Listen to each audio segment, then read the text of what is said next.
เดี๋ยวจะถ่ายคลิปให้ดูนะครับสำหรับคนที่รอดูคลิปอยู่ก็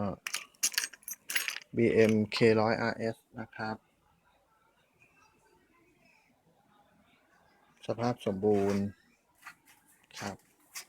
เครื่องมีสีถลอกบ้างแต่ว่าก็ฝาครบนะครับเครื่องเย็นนะครับเครื่องไม่เคยสตาร์ทนานแล้วแบตเตอรี่สมบูรณ์ครับ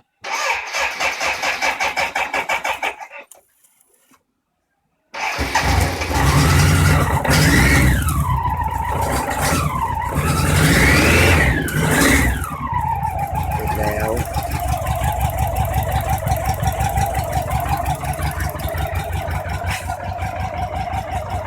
เรามาติดดี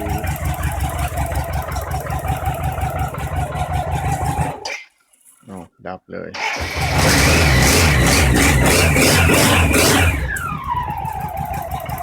ปกติครับเดือนหนึ่งสตาร์ททีไฟท้ายติดปกติครับ